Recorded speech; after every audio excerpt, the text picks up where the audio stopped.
Hello, hello, hello.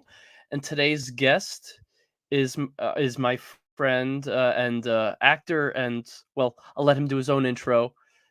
Dan, how are you today? I'm well, Gabe. How are you? Good, long time no saw. Nice to finally get together. Yeah, it's been a while. I don't have any coffee or whiskey with me, but I got a little bit of water for a change, especially with the Water. heat. Mm-hmm. They say you're supposed to drink water. I don't know. Water. Well, what are you even talking about? Uh, okay, so you actually used to live in LA, but you moved to New York a few years ago, right? Yeah, yeah, Yeah, upstate. What did you and Deb get? You're living in an old church. yeah, yeah. Yeah, Built in 1856. It's a big old Baptist church, interesting. and it was we looked at a few of them too when we came Churches here. or Oddly enough, yeah, it was kind of a excuse me, kind of a compromise. Because my dream home was always a big old barn.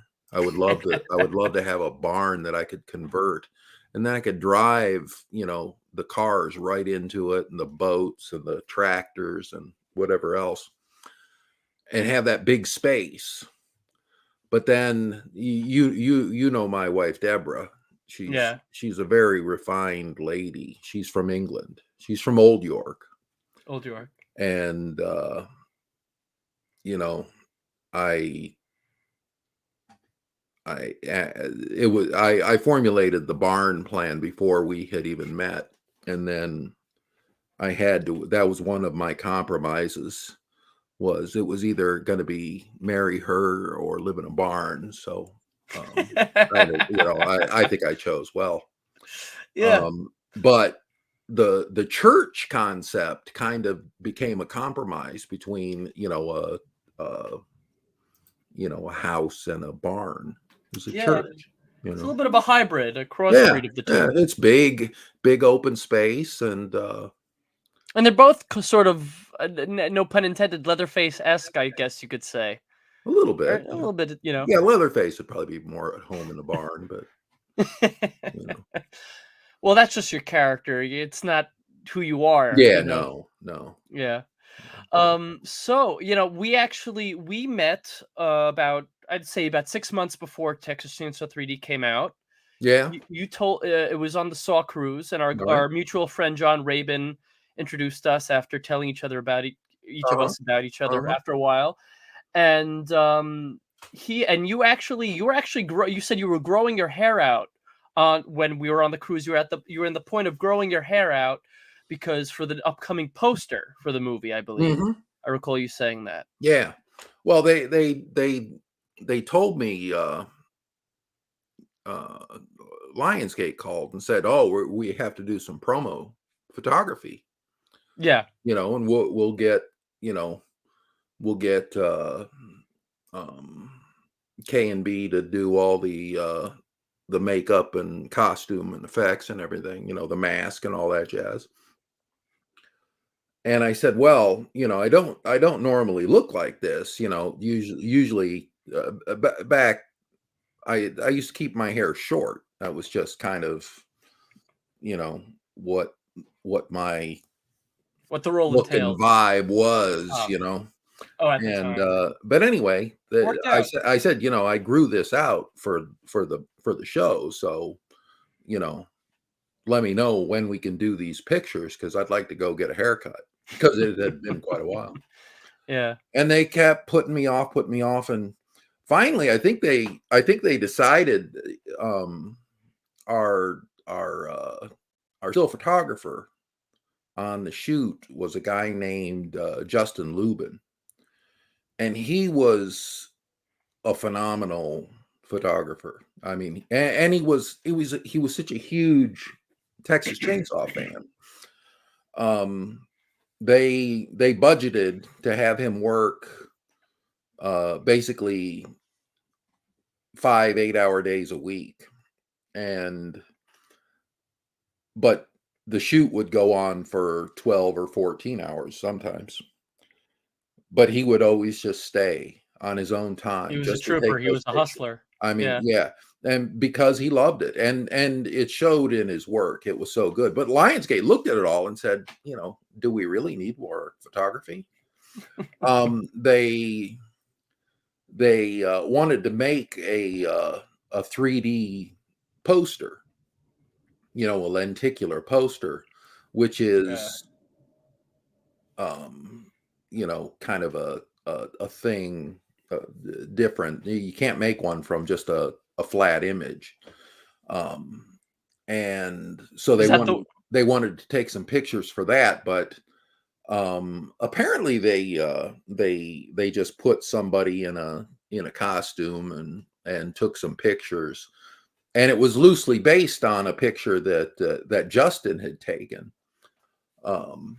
And so they just kind of restaged that. That's the lenticular poster behind me, actually. Oh yeah, the one with the chainsaw. Uh-huh. Yeah. So And, that and one, like right below you on the screen, that's not you, but that's based off a photo of. yeah, that's a painting. That's a painting, an, right? an It artist looks rendering. cartoonish. Yeah, yeah. What's it called? So when he did those not principal photography, those photos for the promotional photos, were any of those behind the scenes photos online, like the one of you walking towards the meat packing plant? Yeah, that was a production still. That was a production still. So Yeah, that was I from know during they production. enhanced it a lot for Yeah, because they released, that was one of the early released ones. But yeah, that's an actual photo. nice. Um, yeah, and I don't think he was intending on doing any kind of you know particular marketing photos. He was a still photographer. He was there to record the whole process. But some of them were just so good. One of the things, first day we met, we talked about the fact that we were going to have all these sets, all these lights, and all this makeup and costumes and stuff. We should try and take some cool pictures. And so, we actually, the very first poster that Millennium put out. The teaser one where it just showed you on the lower with holding the chainsaw. Yeah, it was just a hand on the chainsaw. That was Really a still photograph from the set. We shot that in front of the mansion. nice. Um, You actually, I think you told a story about the woman who the woman owned that mansion or lived there and let the studio or the production team or whoever it was, Lionsgate, use her home yeah, because I remember because she actually, you and the cast signed you gave her one of your hats no, that was from somebody else. no, The house was actually owned by a doctor, a doctor. and she worked for the doctor. She was a nurse in Oh, his office. But yeah, she came to the set, and she was just, they were all just such nice people. And she, you know, I because of the hair was so insane. I needed a hat, and I showed up in Louisiana wearing a black Kangol beret, and that just doesn't fly in Shreveport. And so, fortunately, they have a Bass Pro Shop where I could find a fitting chapeau, and I bought that hat, and that was my hat. And um, anyway, she was one of the first people to admire it, and question. so I gave it to her. I said, "Oh, you look Isn't good." this is that hat? No, That's it. Yeah. that's Is it it. all Yeah, signed? Is it that is. signed? Yeah, it's Yeah. signed by her name was Angela, I believe, right? It was signed by Yeah. Alexandra Daddario's Stunt Double, you, um, Tanya Raymond, um, Elena Sanchez. Elena. Oh, that was what's and I can't make out all the autographs. Looks like Marilyn Burke. I have to double check. I'm not going to go through it all now. Uh-huh. But yeah, I remember she auctioned that off on eBay, and I said I have to get this. All right. So yeah, you posted about it, and that's how I knew I about it. vaguely recall that, but I have a Yeah, terrible memory, Gabe. it's all good. I won't hold it against you, as No. long as you don't hold the chainsaw You against need me. you know we talked about what you need in the band. I do remember that. In the band? You need Oh to stick yes, up. the was it something pecker, the wood no, the coon, no, what bird were you talking about? The Coonpecker. coonpecker. Yeah. See, I remember that from our what that one time mentioned to me. You said And 10 years ago. I know Maybe. I have a little wax paper bag that I have like 3 or 4 of them in there. They're not official Louisiana ones, but they'll work. When I come to visit upstate one of these days, I'll bring it with me. I'll endeavor to find the damn things again because I laid my hands on them. I'm going to send one of these to Gabe, and then there goes my brain. I still have you sent me your birthday poster. Well, John sent it to me through you about 8-9 years ago on my Yeah, birthday. Yeah. Well, I actually some questions about the movie. talk to me. So Will, you told some interesting stories on the cruise about how you got the role. And Mhm. Mark Berg and Oren Cole, we were on the Saw cruise together. For those who don't know, though Dan's not in the Saw movie, he's in Texas Chainsaw. So, like John said, it's very Saw-ish. It's a But saw. so it's a saw. Saw's involved. Um, Saws are family. saws are the Saws family.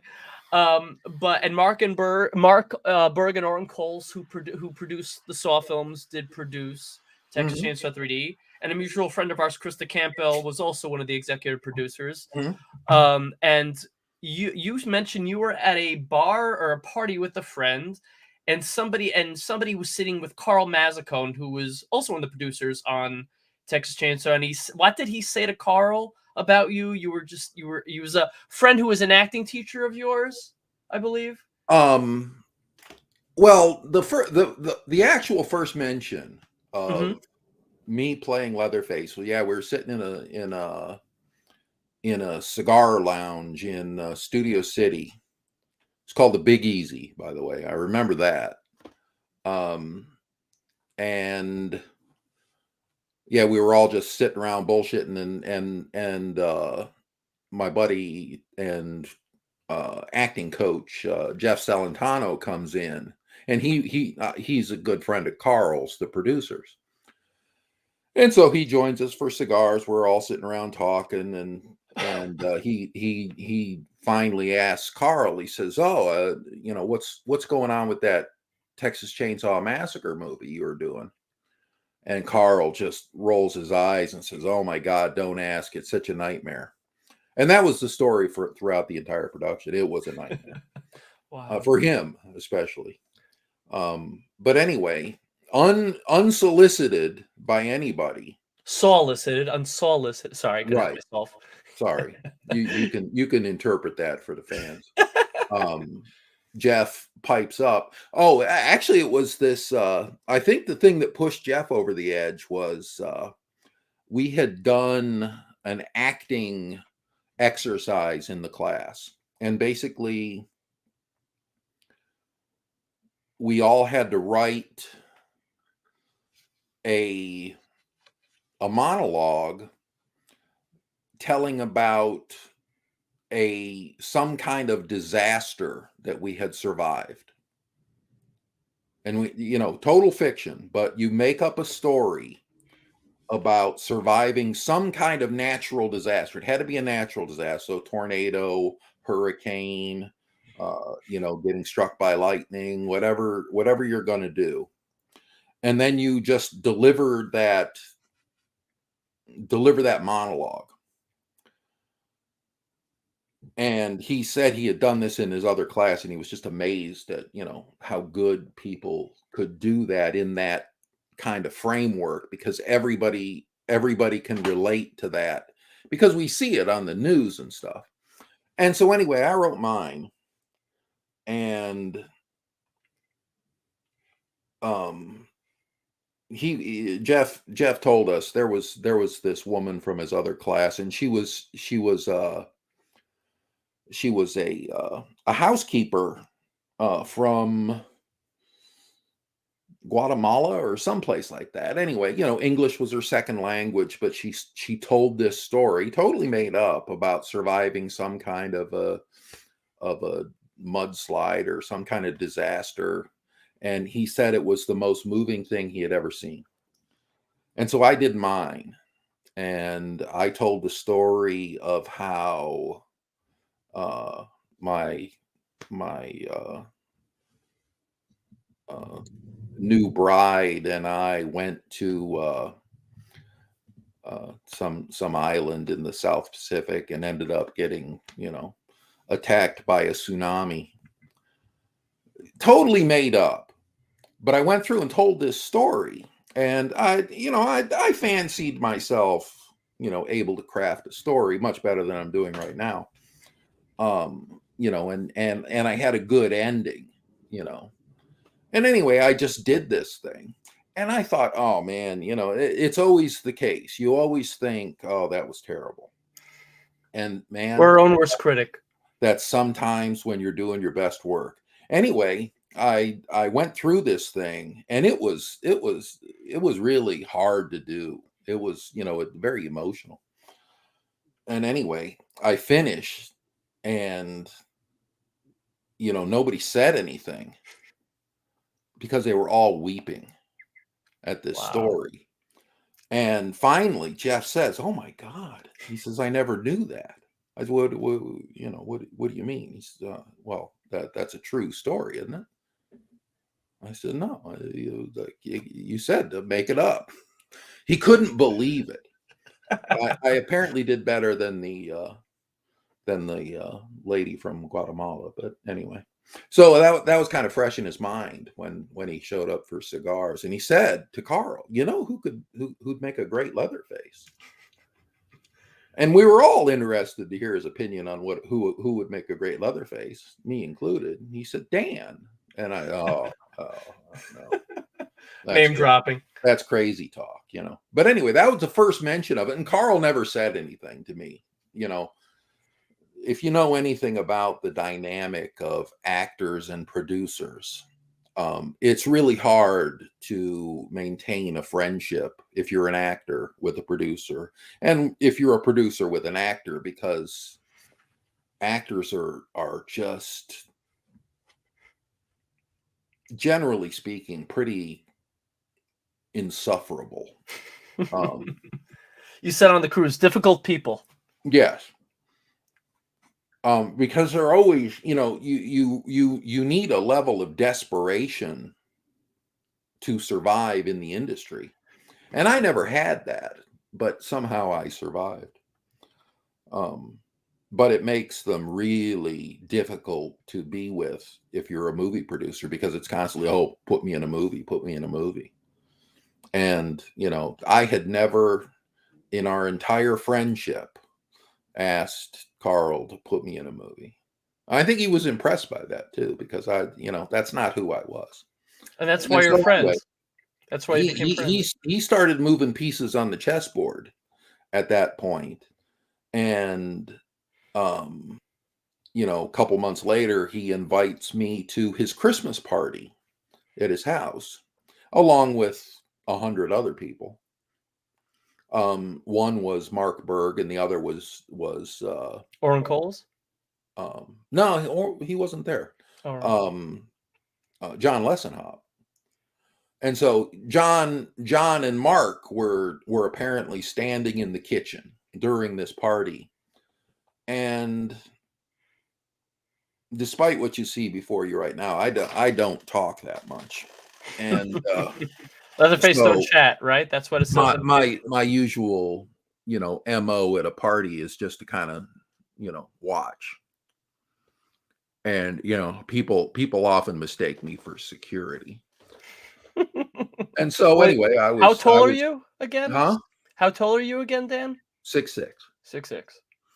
And so I was standing there. I knew a few people there, not many.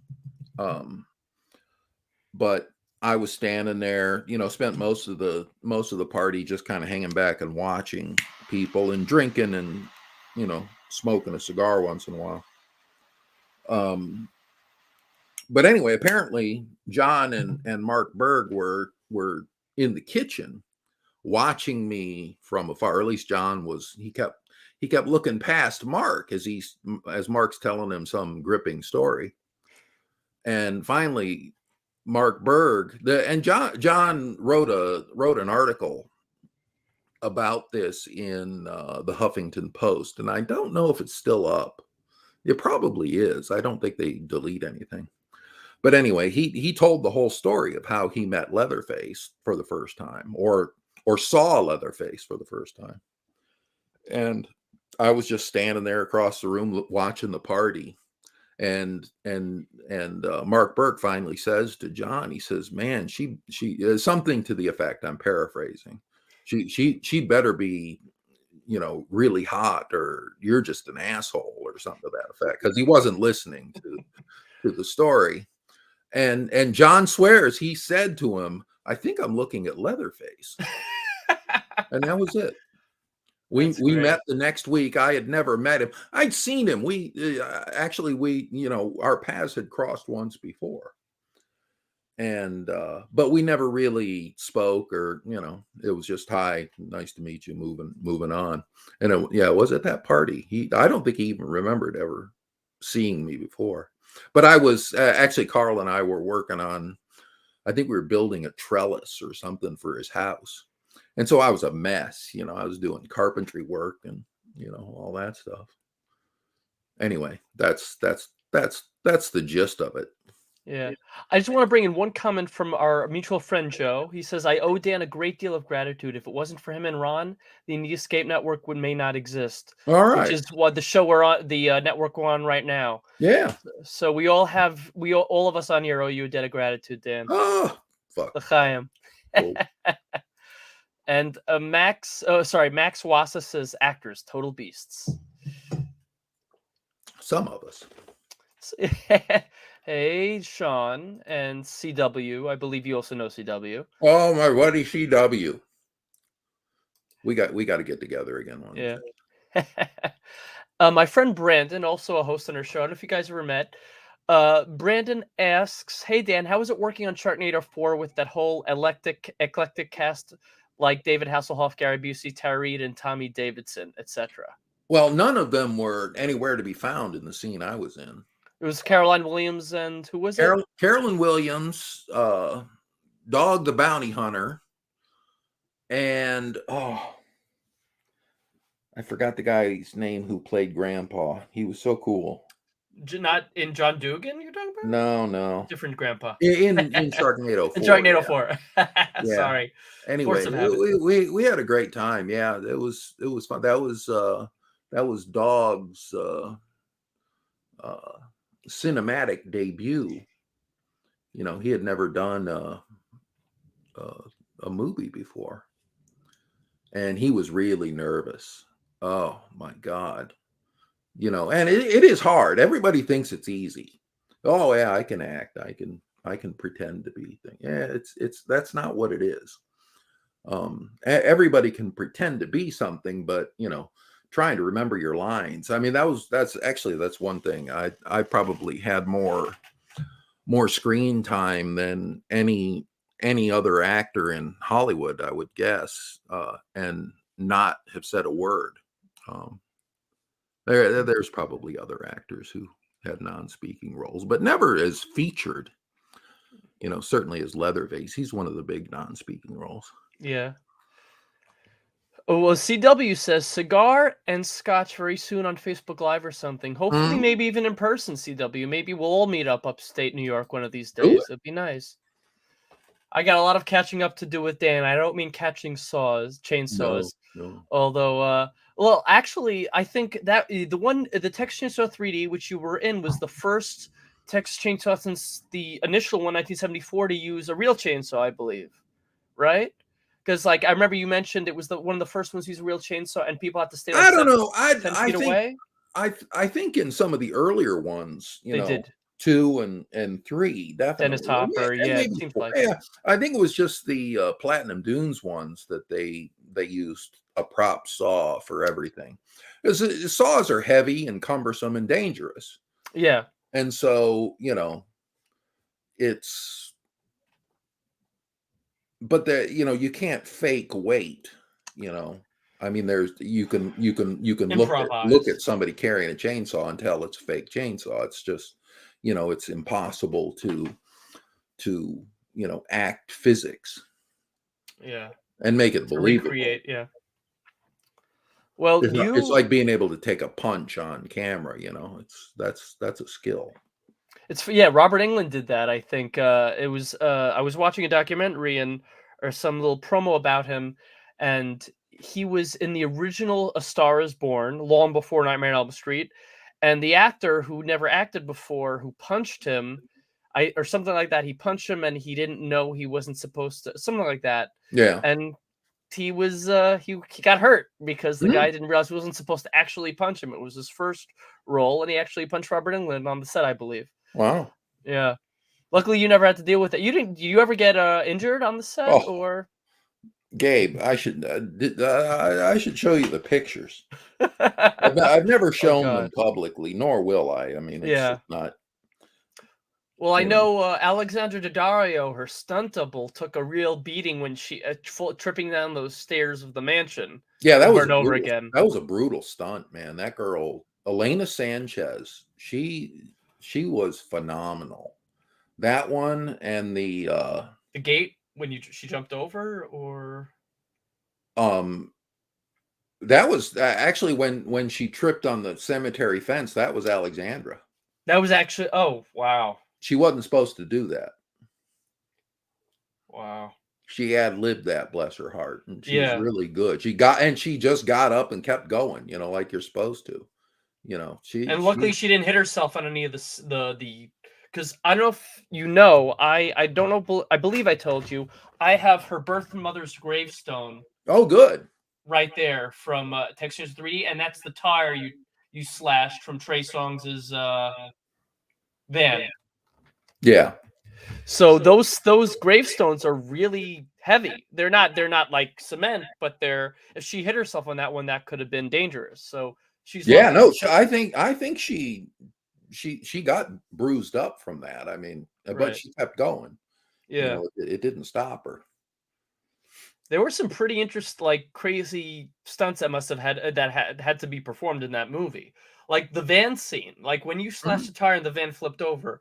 I Yeah. assume I assume that was the flip over. That was all complete stunts. There was nobody in the van, or Yeah, there was a driver. it was a drive. Right there had yeah. But Once there was there's a manual.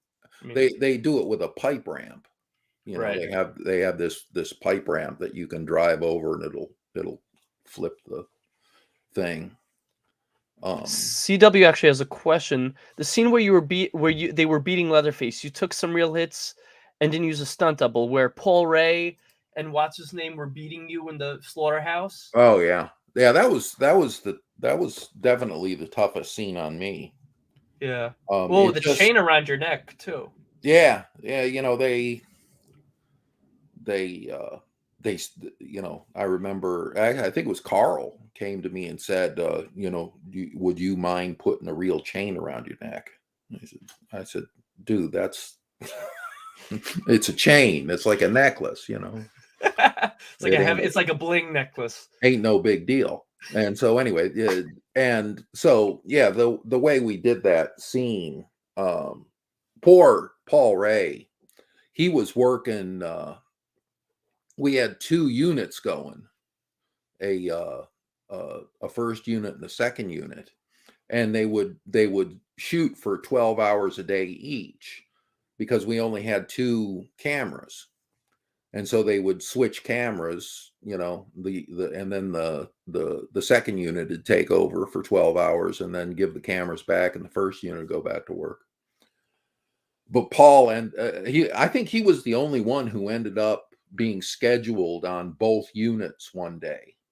And so he was at the end of his rope anyway, tired, and he his back was starting to go on him, and he was getting spasms and stuff, and that's just brutal, and it's hot, and you get dehydrated, and it's just a nightmare. And then he has to fight Leatherface. And then and then we're trying to do these things, and we did okay for the first, like where you see Leatherface cut Edith Rose from the shackles that they tied her up in the slaughterhouse, where you see that scene, and then they come up behind him and start wailing on him. We got through that part all right, but then it comes time to beat him to the ground, and then wrap the chain around his neck and drag him into the meat grinder. And there's a long piece of chain in that scene, and it takes a long time, to cover it, because it was probably, I don't know. It was a Had long, to be, 30 feet at least, yeah. to drag Leatherface, because they needed it for, the tempo of the movie.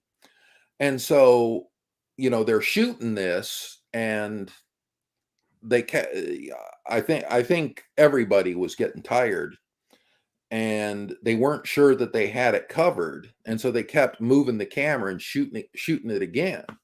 And meanwhile, Paul is trying to pull these hits, and I'm just getting, turning red under my thin little, silk shirt that I was wearing. And the stunt coordinator, Steve Griffin, he said, we got to put some pads under this. I said, there's no way you're going to put pads under a silk shirt and it ain't going to show. I said, let's just get it done, thinking that, oh yeah, well, we'll be done in an hour. Well, 14 hours later, and like I say, poor Paul Ray was just exhausted. And it's harder to pull a hit than it is to just hit. And on top of that, he's yelling at the top of his lungs at you. And he's got to maintain the energy. And it was just brutal. And it was, I was, my whole side was black and blue after that, but it didn't hurt. It wasn't like painful. It's just that, uncomfortable. Every blood vessel in my skin was broken, and so it was ugly. You could definitely say you're one of those actors that did your own stunts, though. Yeah, and they had a stunt guy there. I'm terrible with names. Me too. You're not alone. Casey something. Can't remember it. Anyway, really nice guy. And he was there. And they said, it was getting obviously bad. And they said, do you want him to step in? And I couldn't in good conscience ask somebody to take a beating for me. I just and I was already in it. Why might as well get it over with. Yeah. He was more than willing to do it. He would have done it. But anyway, I said, it's just a beating. It's even, you're talking about how long the section was of the meatpacking factory where this whole showdown was happening. Mm-hmm. I mean, when Alexandra, Heather, Edith, when she threw you the chainsaw, that must have been that length of how far, and then it slid down it must have been at least 20 feet, that whole, at least. So it's probably longer than 30 feet. And then then you have the upper level where the sheriff comes in with the gun. That must have been at least 50 feet from where you were standing. It was a big building. It's an old munitions plant. Yeah. I assume so when they put the sign up there, or did it? I forgot. Did it say Sawyer's, or was that? I guess it just said Meats. Meats. Yeah. Okay. So they're able to use that. What's it called? One of my favorite scenes was probably the carnival scene. Mm-hmm. Usually don't see in a Texas Chainsaw movie Leatherface revealing himself publicly to a bunch of random people. Like he Mhm. literally like, but what's his name? The guy who played Farnsworth. I forgot the actor's real name. He said last Rich time a girl got away, he lost his whole family, so he's gonna stay after you no matter what where Mhm, you go. mhm. So he literally displayed himself to the whole town just to catch this girl. Mhm. It's Richard endangering Reel, his by the way. Richard Reel, yeah, and he's been in a lot. Yeah, he's an old timer, and Mhm, he's great, and he's very fun. He could be very funny too. I always liked him, and mhm. it's funny. Paul Ray, who played the mayor, but initially the guy who led the whole uh, mob Yeah, that killed the Sawyer's family at the beginning. He was in a Justified, I think, the same season as our friend Ned yeah. Bellamy. He was also in Justified with Paul. Not the same scenes, but I believe they were in the same season, Oh, and I think that was around the same year. Yeah, but it's interesting. Was that Trey? I remember when I was saw in theaters, and Trey Songz is playing pool, and he's actually listening to his character's name is Ryan. He's mhm, listening to Trey Songz' music, mhm. his own music, which is I thought was a little. It was almost like satiric, but also slapstick, but also Mhm. like an Easter egg, all while being a little silly but fun and Yeah. funny. I Yeah, like that. there are a lot of those little Easter eggs in the Yeah. movie. Well, Marilyn Burns, I love that they brought her back, even though she Yeah. played a different role. And Gunnar Hansen, of course, the original Mhm, Leatherface. And I believe it was you who told me that the opening scene where they continue the story of what happened after the 1974 event, mhm. that was Gunnar Hansen playing that Leatherface, I believe you said, No, right? No, that wasn't? no, that Gunner was just sitting there in the He was just window sitting there in the window. Was that where you at the where the original Leatherface was sitting, Right. Oh, in the first that's what movie. you meant. Yeah, Yeah. with all the No, balls. it was a young kid named, Sam Sam something, Sam Yeah. McKenzie. Sam McKenzie. Yeah, really nice guy. They wanted me to do it, but again, it was one of those conflicts. I was on second unit that at that time, Right. and it's actually if you go and schedule an actor, double shifts like that, it's really expensive. Yeah. And so, it didn't make any sense to have me do it because it would have cost them, 10 times as much than just hiring a local actor. And Sam was good. He nailed it, I think. Yeah, I think it Yeah. did. Yeah. Did they actually burnt that building down in the opening scene? Did they not? Yeah, that's a real fire in the movie. Yeah. They show it burning down. And I love that they brought back John Dugan to play Grandpa for the first time in how many years? 40 years. Is Yeah. that Yeah, it's a shame that they couldn't, have more of him? they were, I don't know, they were in such a hurry Yeah. throughout that movie, in the editing. They were in such a hurry because they, you know, the the bean counters, they hate them long movies, to you've my hat's off to all those guys who get to make 3-hour movies. Oh, Um, 100%. Yeah. but yeah, because it's about, how many screenings a day can you do for a movie, you know, you can't charge more for a longer movie. So, they're always pressing for, make it tight, make it tight. And, in an action horror movie, it it does make it, it gives it a certain vibe. I don't know if it's always, it doesn't necessarily make for better cinema, but it certainly makes for a more vivid experience. Was Um, there more to the family story that was filmed that wasn't put into the film in the end? Are you able in the final cut? Are you able to, or do you know? no, I don't think they shot a hell of a lot more than they used. Okay. But do you know who all those people were? You mean the cast members in that opening scene who played the family members? Who the characters were? Do you know Well, who all those? I knew some of them. I mean, I know John Dugan and the one who played Not Heather's. the actors, the characters. Oh, the Do you know characters. who they were?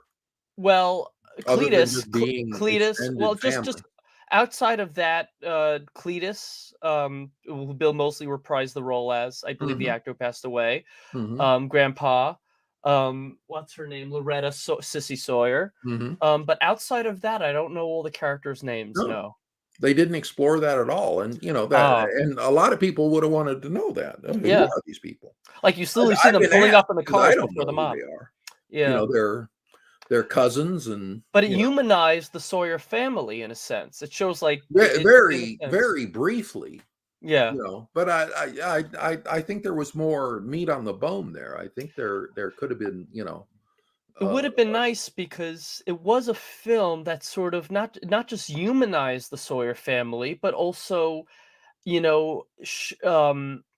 what's it called? Showed that the villains, that even the good people who you thought were what are the good guys, like that there was no real good guys. It was just villains versus villains, but there was humanity on both ends, and we could have seen more unfold Yeah, regarding the Sawyer yeah. family. Well, everybody in life has an axe to grind.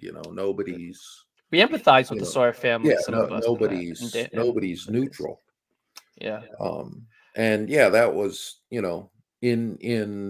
that movie, the biggest monster was, ended up in the meat grinder. You know, And it was not the one who everybody sees as the villain, tends to usually see as the villain right? in It's Texas Chainsaw. and yeah, Interesting twist on the society supports certain monsters. yeah. It's the ones who are, shored up institutionally that are the most dangerous. Yeah. My friend Brandon has a question. Did you have any good relationships with any of the other actors that played Leatherface? Oh yeah, I mean, Gunnar and I, um, in the brief time we crossed paths, I considered him a friend. Last time I Bill saw Bill you was with Johnson. him. Bill Johnson is Great guy. is a good friend, and Brett Wagner. Brett played Leatherface in the 2003 remake, and um, he's the one who he actually gets the first kill in the movie. Um, I forget the character's name who he kills. Was it Milo? I forget too. I don't know. But then Andrew Bernarski took over. What Yeah, happened? and again, they were shooting that in Texas, and it was 100+ degrees, and they put Brett in this big bodysuit. I Yeah. required no extra padding. Brett did, Yeah. and so he had this big, heavy, suit on, and he's and that may have been why they couldn't really use a real chainsaw. Um, It would have been hell for like yeah, it would have just literal been hell. too much. And so anyway, he didn't. I had people looking after me on our movie. Um, you know, people were they're like shooting the carnival scene. That was a long, hot night, and there were crew walking around, passing out water and Gatorade to everybody. They would come up and ask you, when was the last time you took a piss? And So they had a lot of extra if porta potties there. if you didn't give them the right answer, you were forced to drink, something. Um, They want because to make sure yeah, everybody was it hydrated. was what's that? They want to make sure everybody's hydrated and Exactly. everybody's yeah. Well, we lost uh, a couple of people on the siege scene where they attacked the Sawyer house At the and burned beginning, it yeah. down. We lost a couple of people. They had to be carried out on stretchers. That's how hot it got. It was brutal. Wow. Where was this filmed? Which state? Was this in? This wasn't in Texas, was this? No, it was all Louisiana, Louisiana. in and around Shreveport. What's it called? when you threw the chainsaw at Scott Eastwood, Yeah. I assume some of that was actually you actually did throw the chainsaw, and some of it was actually in post 3D created in a 3D editing Yeah. animation We graphic we yeah, they composited that entire flying chainsaw thing. After Effects, probably. Yeah. Because we only had well, we had two different types of chainsaws, and we only had two working copies of each type. And so, and no money to go buy another one if we broke one. And so they're very careful about the chainsaws. And so basically we shot the scene. I had the real chainsaw and I start to throw it, but I don't let go of it. And then the 3D guys made this little rig that was it was basically two dowels about yay long with a wire that went between them that kept my hands in the right position. And then we shot the entire thing with that, and I actually threw those, and so they could kind of, you know, Wow. map the trajectory, you know, from that Interesting. moment where it's let go. And then the entire part where it's spinning through the air, that's all 3D composited. Yeah. And I thought they did a good job. I think The 3D guys were on that whole movie were great. Yeah. No, and also I think of all the people who you actually see visibly sweating would be Alexandra, because she's like running from you and Mhm. she's hanging on to the what's it called, the Ferris wheel or whatever Mhm. that and you could I mean obviously she's supposed to look like it, but I'm sure she must have been a real trooper with that. And I She think was.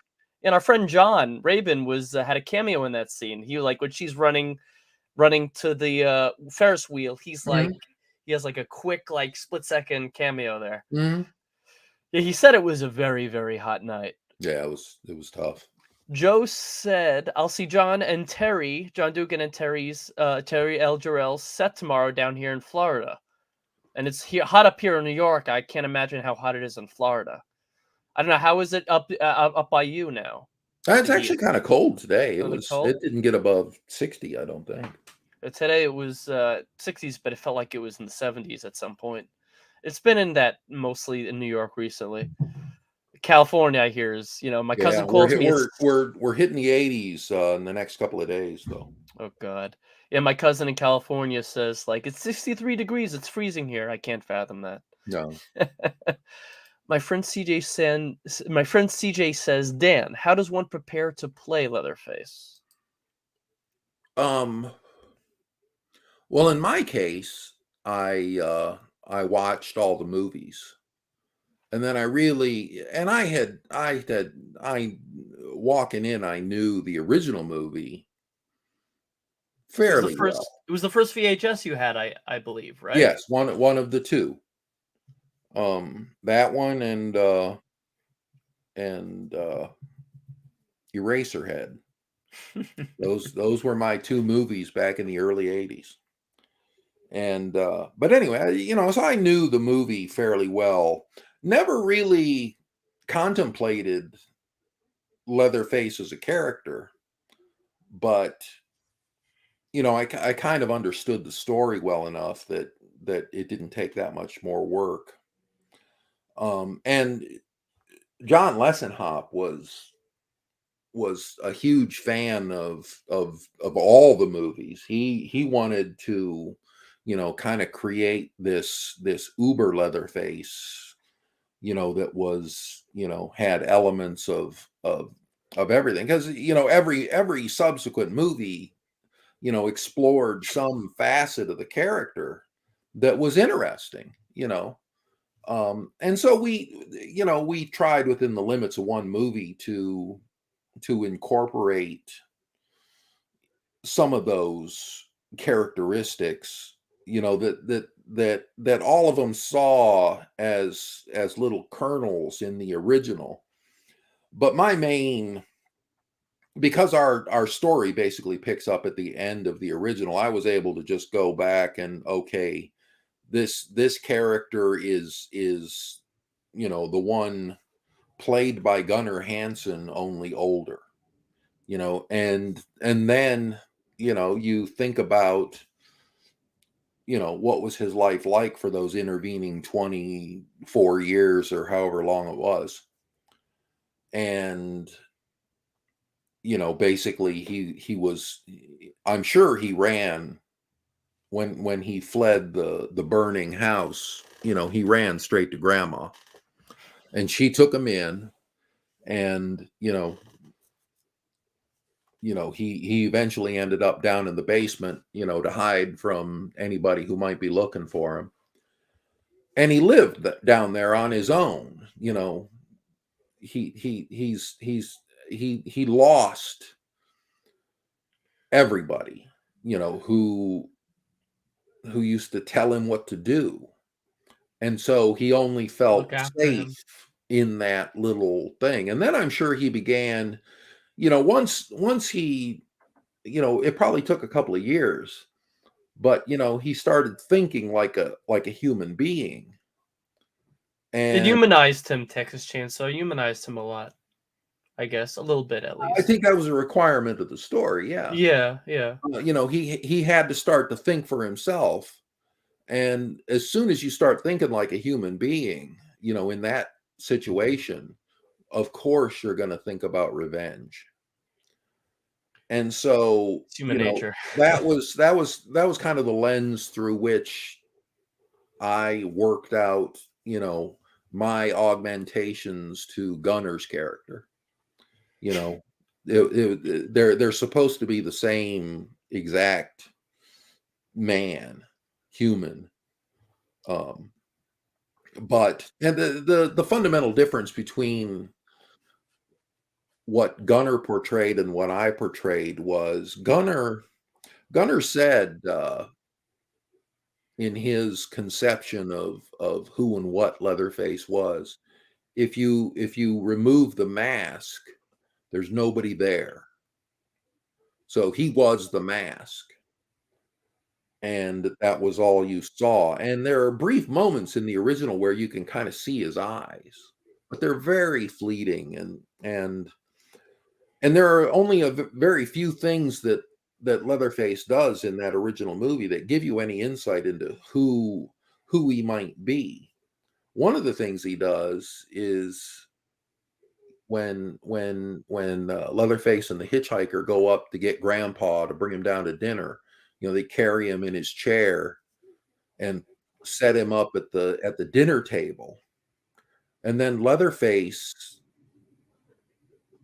pats him on the head and kisses him, you know. And Leatherface is in that movie, he was really a sweet. It was the mind of like a 5-year-old. It Yeah, was but a very sweet one. yeah, He was a genuinely kind person, authentic. Yeah. but he was also a lethal weapon, for everybody else in the family. The cook tells him, don't let nobody come into the house. Okay, you know, anybody who ain't family is food. That's that's just the way it is. Anyway, once you know the character to that level, then you look at the script and you figure out, because you don't have dialogue, you don't have facial expressions, all you have is physical movement, and how is And emotion. Well, you is do have what emotion. Leatherface wants, how is that going to be translated into actual physical movement? Yeah. And then it becomes kind of mechanical. um you know I've told people before, the mask and the chainsaw are, the greatest acting cheats anybody ever invented, because I'd walk around the set without the mask on and talk to people and whatnot. And when it was time to do my bit, I'd go back to my chair and they'd suit me up and spray me down with blood and all that stuff. And I would walk on the set and people changed. They treated me differently. Interesting. Wow. Yeah, it's a very intimidating thing to be in the same room with Leatherface. I would not want to do it. You scare yourself sometimes. I could. Yeah. CJ also says, by the way, he's from Texas, so he says the South weather is no joke. When people come to visit, they forget to stay hydrated. Oh yeah. Yeah. CW actually says, and I have something to follow up with this. Dan's version of Leatherface is by far the best in Scunner. Bill Johnson R8 were great, but Dan's version is on par with with the original and Gunner. Excellent work, my friend, he says. Thank you. And also, Toby Hooper. Actually, what happened when Toby? You were at the premiere, and you Yeah. said Toby Hooper came up to you and gave you a hug. And please, can you tell us a little bit about what he said? Well, you know me. I can prattle on. Yeah, no, it was opening weekend, and again, Carl was going to have a party at his house, because Lionsgate had no idea they had a #1 movie on their hands. And so they didn't spend any money on a big, grand opening party. They had us all to dinner at a nice restaurant in Beverly Hills. That was nice. And then Alexandra and I went off to a theater in downtown LA where we did a little dog and pony show and talked to the audience and then watched the movie. But they really didn't, it was just another movie to them. And but anyway, Carl threw the party at his house, and he invited everybody, and I think everybody showed up. But Toby Hooper was there, and I had never met him before, and so I was I kind of geeked out a little bit on him, and uh, fanboyed a bit, but anyway, we got to talking, and he said, I asked him what he thought of what we did, and he said, he said it was nice to see Leatherface back, that we really captured more of what he wanted the original character to actually be, and he was very complimentary, and he was just It was an honor yeah, to hear definitely. that from him. And we had sat there at this party, for a few hours. It was around midnight. I pulled a few cigars out, and we went and sat by the fire pit and just talked about everything, but mainly about the movie. And he was very pleased. He was genuinely pleased with what we had done, and so I was happy with that. You know, it was nice to have that going forward because as you well know, the movie has its detractors, but I always had that in my hip pocket that Toby Hooper liked it. So But also, and you oh, also mentioned about the whole Frankenstein element to Leatherface, which also was another, I guess, something else they incorporated to Leatherface at that final scene, like displayed above, like with Alexandra and Frankenstein, where he was like he didn't want somebody touching him, the mask at least, like yeah, he was very almost protective of the mask as if it was his own yeah, face. he wanted to be okay with it, but he Yeah, couldn't. He just can't. so the way he is, And maybe 4 more pictures down the road, maybe he'll grow to that to be able to accept love, but yeah, no, he can't, with Leatherface, that. a love story. I'd Yeah. like to see that. I know we're nearing the end time, but there's one more question I wanted to bring up, and then I have one more thing I want you to say. But I wanted to ask you about that scene that was the funniest scene you had on set. I believe you're telling us is when you were skinning what's his name's face, and it Oh was yeah. barely.